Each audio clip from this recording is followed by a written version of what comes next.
What's going on, y'all? Thanks for checking in the Khaliis Take. You know what to do. Hit that like, subscribe button. Also hit that notification bell just so you can get the newest and the bonus content first. But hey, let's just go ahead and jump right in.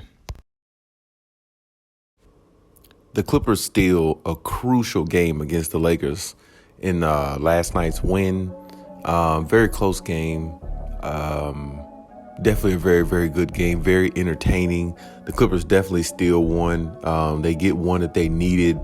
And, the Clippers won one of those games where I thought it can not only boost their confidence, but it's one of those games where I feel like it's definitely going to benefit, them going forward in a lot of ways, because they found themselves having one of those lull moments in the game. The biggest part of the game to me when I looked at this game was the end of that third quarter. They were down 78-72, I believe. They only scored 15 points in the third quarter.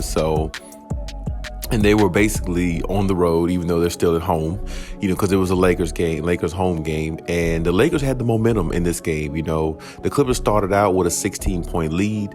It was very, very lopsided at one time, or it seemed like it was just going to be a blowout, the way the Clippers were going. But I guess at some point you knew the Lakers were going to, make a run, and they did. The Lakers made a very good run. I mean, Russell Westbrook didn't turn the ball over too much. LeBron James played, pretty decent, and, not up to his standards, but he definitely played good enough for them to win.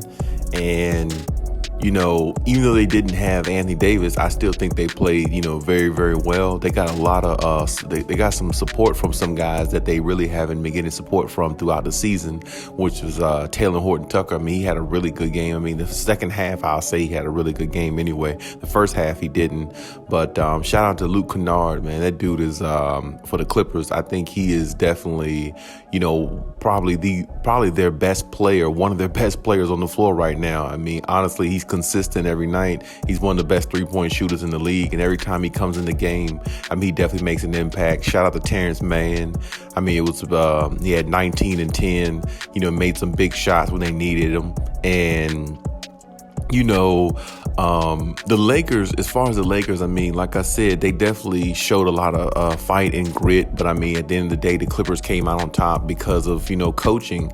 And I definitely got to give Ty Lue some credit, man. Ty Lue, called some timeouts in the last, in the fourth quarter, especially. He called some timeouts, especially near the end, and got the guys back together, and calm the troops down, get their head back into the game, and allow them to play, but also initiated that they need to make, better decisions while they're playing. And they did do that. They made, some good decisions. They really did. And when you look at it from that standpoint, it comes back to, even though the Lakers have more talent on the floor with LeBron and Russell Westbrook as far as superstars, it's all about coaching sometimes. Coaching gets overlooked in games like that, because sometimes when you play big games like that, it comes down to the, what the coaches draw up at certain times when the other team is making a run, and how the players respond and execute plays, definitely plays a big part as well.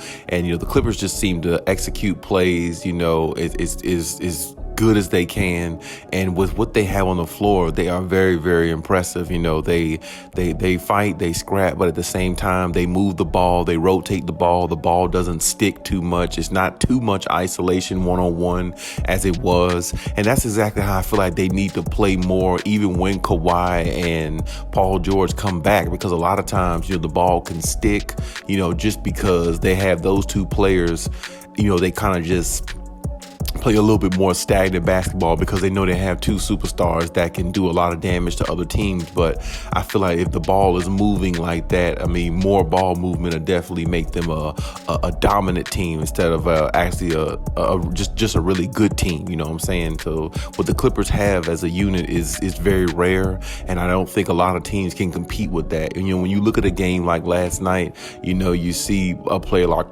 Carmelo Anthony on the Lakers. He had a pretty solid game as well. And like I said, Taylor Horton-Tucker had a solid game as well, just in regards to the second half. He definitely gave the Lakers a boost. And that dude Reeves, he always plays pretty good also, but when you look at a game like last night, it just shows you how good the Clippers really can be. They come into games where, they can be up and the other team makes a run just because, they have superstars and things like that. But the Clippers always maintain and stay the course.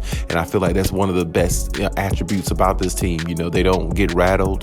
They don't, fold under pressure. They don't get shook up. They just kind of play within their means and do what they can. Amir Coffey can knock down big shots. Sometimes they put the ball in his hands. And, the thing with the Clippers, as you saw in last night's game and as they talked about, sometimes when you watch them, you really just don't know where it's coming from because they play collectively and it could be any guy's night on that team. And I think that gives them the advantage over a lot of teams, when they play them. And I feel like a lot of teams get overwhelmed by that because, you look at the roster they have and you don't think they can beat you. But at the same time, they're playing collective and everybody's, putting in their effort.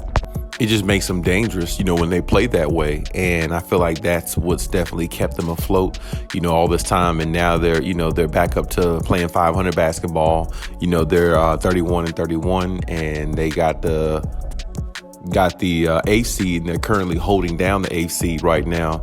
And that was a big game against the Lakers because it kind of puts us some separation between them in regards to the Lakers moving up in the standings, having a possibility to move up in the standings, and, rather than the Clippers moving up in the standings. But I feel like if the Clippers could just continue to play the way they are and, not fall and play down to their competition in some games like they've been doing at times this season. They have been overly impressive. I think the Clippers can, maybe possibly move up another notch. What I'm saying? I believe they can, in the seedings. It's very possible.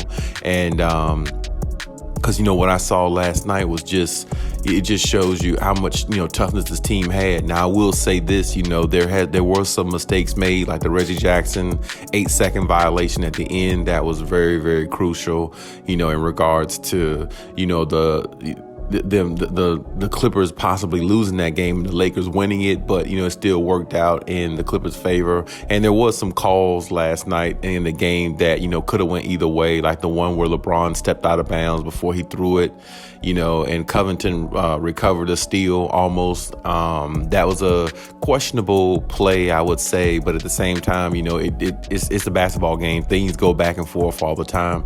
And even after that, the Lakers did have their opportunities to win. The Lakers did have the ball in the end of the game, and LeBron James had the ball in his hand in the corner to end it or to at least end overtime.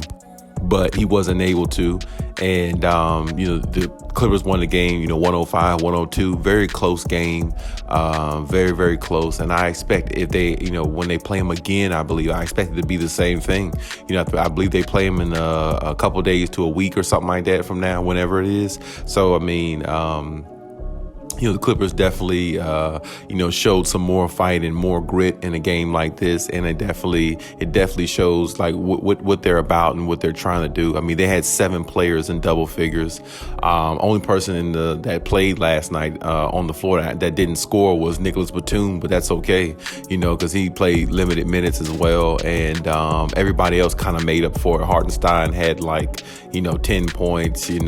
Covington had he had double digits. And see, he's one of those key pieces to me that's going to keep the Clippers afloat even more because Covington can definitely play defense. He can guard any position 1 through 5. And like I said, when Covington is knocking down that 3, it just makes the Clippers even more dangerous because you got to worry about Luke Kennard, Terrence Mann getting off the way he did, Amir Coffey playing the way he did, Reggie Jackson being Reggie Jackson, and then Marcus Morris, he didn't have the best game, but at the same time, he did hit that crucial shot at the end in the fourth quarter to give the Clippers the lead, which, kind of gave them a boost as well. So it's like I said, I think their biggest strength is definitely not knowing where it's coming from. And any given night, any one of those guys can go off and, have a big night. And, I feel like, with Kawhi and PG out, these young guys have learned to step up. These young guys have learned to take action when it's time to go out there and do it. And when their number's called upon for them to go out there and execute the plan. plan. And that's what, Ty Lue expects. And that's what they do, and they don't make excuses for themselves. Is one thing I like about the Clippers. They know they don't have their two superstars. They know they're down from them. But, as Reggie Jackson said, it's next man up mentality. The expectation of every player on that team is to go out there and execute the plan. And that's what they do on a nightly basis. They don't always win, but they always give you everything they have.